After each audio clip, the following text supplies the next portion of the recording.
Les métaux sont partout, dans les cailloux, dans les bijoux, dans l'électronique et l'électroménager, dans les tuiles et les ustensiles. Pour se les procurer, ça prend des grosses mines, avec des gros camions. Les mines approvisionnent les industries, yay, mais également l'environnement. Malgré les systèmes de traitement des eaux, les rejets miniers contiennent souvent des métaux libres qui se retrouvent dans les cours d'eau. Les analyses actuelles consistent principalement à prélever de l'eau et analyser la concentration métallique qu'elle contient. Mais ce n'est pas représentatif de comment les organismes vivants sont affectés. Donc, le but premier de mon projet est de demander directement l'avis de ces organismes vivants.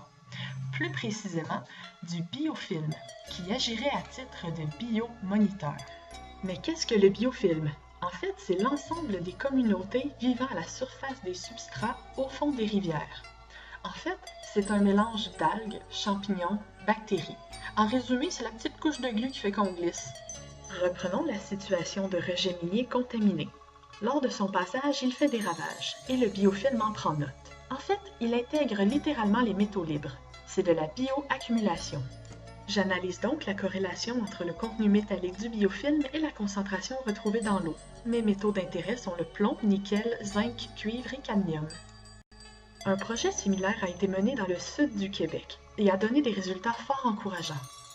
Considérant le fait que la grande majorité de l'industrie minière se développe dans le nord, ma mission consiste à vérifier si l'étude du biofilm comme bioindicateur s'y applique. Je suis donc allée dans le nord, le vrai nord. Pas le nord des gens qui étaient habités sur la rive nord, non, le grand nord avec la toundra, les caribous, les aurores, les étés à 10 degrés où le gel est absent seulement 20 jours par année. Les échantillonnages ont eu lieu au mois de juillet et d'août, c'était magnifique. On a survécu à la grêle, à la pluie horizontale, mais maintenant il fait terriblement froid. Non, mais vraiment magnifique, là. Mon étude s'imbrique dans un audacieux projet de plus grande ampleur qui vise à développer un index multimétrique ayant pour but d'évaluer avec justesse le niveau de contamination par les métaux dans l'environnement.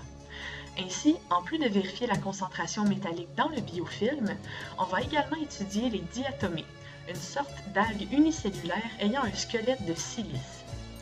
Lors de l'écoulement contaminé, certaines diatomées plus fragiles vont être amenées à disparaître, ne laissant que quelques espèces plus tolérantes, réduisant ainsi la biodiversité. D'autres diatomées vont également présenter des malformations et le taux de déformation pourrait être un indicateur de la teneur métallique de l'environnement. Louise-Emmanuelle Paris, en maîtrise recherche sciences de l'eau à l'Institut national de la recherche scientifique au Centre Eau-Terre Environnement avec Claude Fortin comme directeur.